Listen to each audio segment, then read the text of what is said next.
Hi students, Ms. Gaska here. Today we're going to go over English 3 Semester 1, Week 1, Activity 1.4, America's Voices. Our learning targets are going to be analyzing thematically linked poems to identify the relationship between tone, imagery, and diction, and to support explanations with appropriate textual evidence. Our learning strategies are going to be close reading and marking the text. So to preview this activity, what we're going to do is we're going to read 2 poems by celebrated American authors and analyze tone, imagery, and diction. So I want to remind you real quick what each of those things means, just in case you don't remember, because I know that you might have heard them a time or two, but maybe you just don't remember what they are.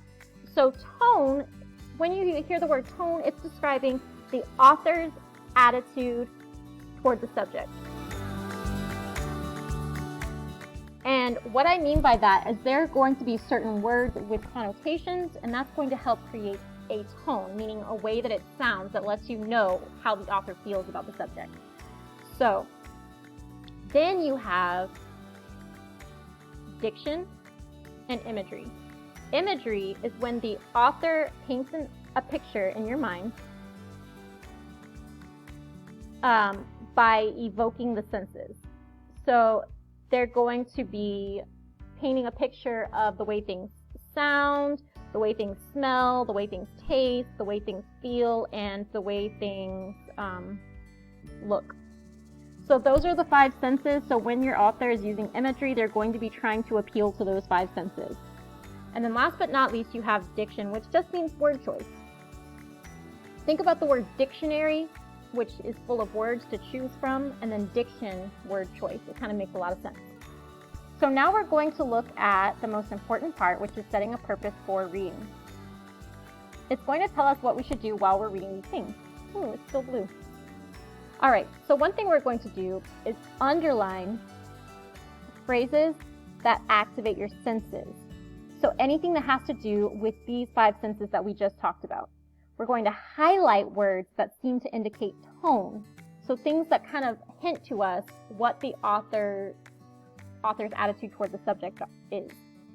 And then we're going to circle, as always, the unknown words and phrases and try to determine the meaning of those words and phrases by using context clues, word parts, or a dictionary. So this first author wrote a poem called I Hear America Singing, and the author's name is Walt Whitman. He's a very famous poet. So let's look at this poem. I'm going to read it one time through, and then I'm going to go back and give examples of words here or there that I would use these guidelines for. So I hear America singing, the very carols I hear, those of mechanics, each one singing his as it should be, blithe and strong. The carpenter singing his as he measures his plank or beam. The mason singing his as he makes ready for work or leaves off work.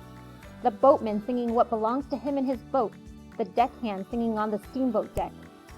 The shoemaker singing as he sits on his bench, the hatter singing as he stands. The woodcutter's song, the plowboy's on his way in the morning, or at noon intermission or at sundown.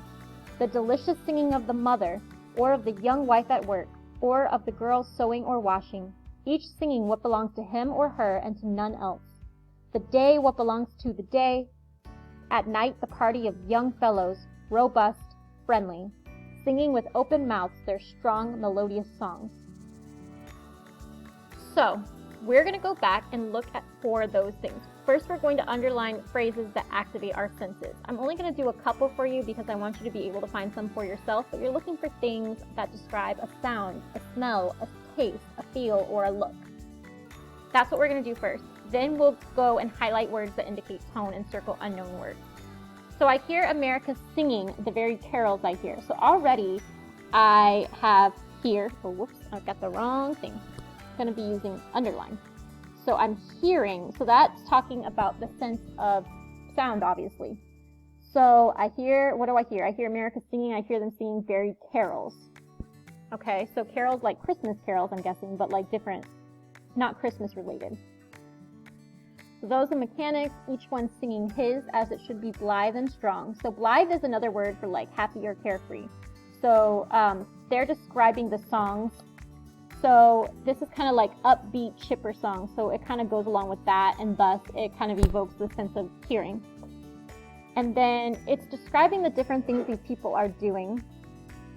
And it's giving like different visual descriptions. So I'm gonna say that things like this, measuring his plank or beam, like the specific things that they say about what the people are doing. Shh.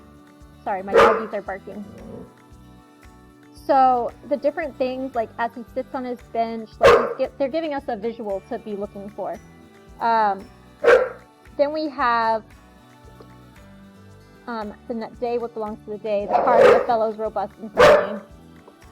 So singing with open mouths. I think open mouths kind of paints a picture for us too. I'm so sorry about my dogs. They're being buttheads. So, hush. All right.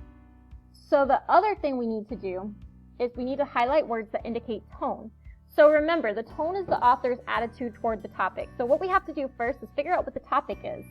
Well, what are all of these people doing? What is he talking about? Well, he's talking about people singing, but he's referring to the people not as like just general man or woman. He's referring to them by what they do in America, okay?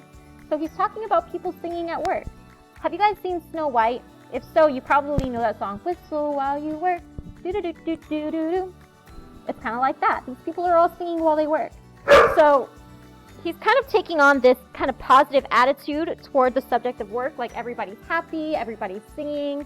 It seems very harmonious. So the word singing implies to me that they're in a positive mood. And also he talks about carols. You don't really sing carols at like a funeral. You sing carols when you're having some kind of a celebration. So that also kind of tells me that he's got a positive, happy tone. Then it keeps on mentioning singing over and over again. So when you mention the same thing over and over again, it's called repetition, and it means that it's trying to emphasize that word. So he's trying to emphasize that these people are singing. That's why he keeps repeating the word. Then he uses the word blithe and strong, which are both positive things as well. So I want you to continue through the poem and find all of the words that indicate his tone toward the subject.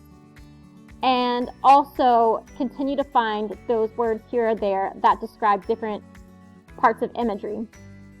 So after you're done with all that, we're going to go down to these questions. So question number 1 says, what attitude toward work is conveyed in the poem? Well, luckily we already talked a little bit about that. And then how does the word choice and imagery help you know this? So all you have to do is answer the question about the attitude, and then you have to use details from the poem that you take from the word choice and imagery that we basically already pointed out. So that's going to give you your answer. Make sure that you use evidence and cite your sources as always. For number 2, it says, what effect does the word robust have on the tone of the poem? Well, you may not know what robust means, but you should look it up. And once you do, you'll be able to answer how that word gives more meaning to what the author is trying to say that he feels about this subject. So, our second poem is a bit different, but it's kind of a response to that first poem. This one is by Langston Hughes, which is one of the more famous black poets during the Harlem Renaissance, which was a really famous time for African American people to be engaging in the arts, like painting, music, poetry, stories, novels. Like they were making many different kinds of art during the Harlem Renaissance, which was a wonderful period of culture just exploding from Harlem. So I too sing America. I am the darker brother. They send me to eat in the kitchen when company comes. But I laugh and eat well and grow strong. Tomorrow, I'll be at the table when company comes. Nobody'll dare say to me, eat in the kitchen, then. Besides, they'll see how beautiful I am and be ashamed. I too am America. So when we hear this poem, the sentences are very different, first of all. They're a lot shorter.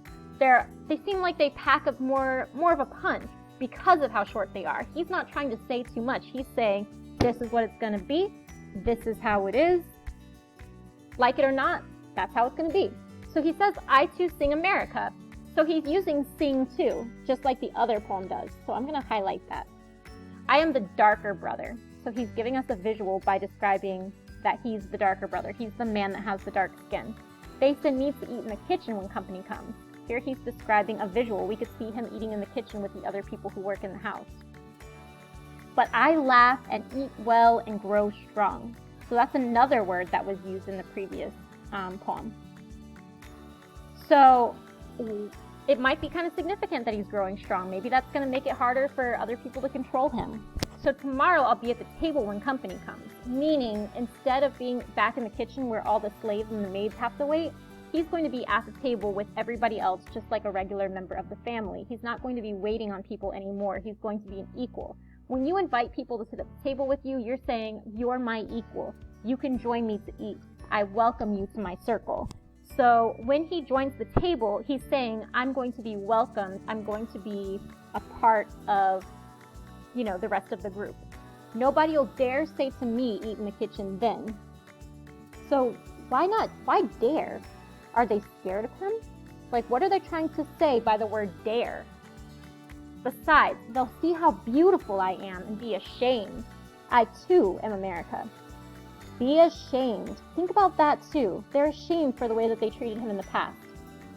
I left a bunch of things in there for you guys to look at as well, so you'll want to go back and finish doing that. So during the second read, go back and answer these poems. What effect do the short line in Hugh's poem have on its rhythm as compared to the long lines in Whitman's poem? Well, we talked about that a little bit already, about the way that the short lines kind of give it a little bit different of a feeling. So try to figure out how it impacts that rhythm. And then for number 4, it says, what change does the speaker hint at in lines 8 through 10? How will life be different for the speaker after tomorrow? Well, we already touched on that a little bit too. So go back, use some of those details, add in specific quotes from the text, and definitely cite those sources. So then we're going to compare the tone, diction, and imagery in the two poems. So we're going to, well, the titles are already written for us. They already gave us examples of tone. If you have other words that you want to use for tone, you could go ahead and add those too. And then we're going to add specifically, this is the part we're going to look at the most, is the diction and imagery that reveal that tone to us. We're going to add to these two boxes more than any other box. So this is the last part of activity, I think we're on 1.4. It says, write a short essay comparing and contrasting what the two poems I Hear America Singing and I Too Sing America mean in referring to singing. Think about both the denotative, remember that's the literal definition, and the connotative, or the associated feelings, meanings of the word sing. So in your writing, be sure to 1. Begin with a clear thesis that states your position about what the two poems mean by the word sing. 2. Include examples of diction and imagery from both texts to support each specific claim you make about similarities and differences in meaning. And 3.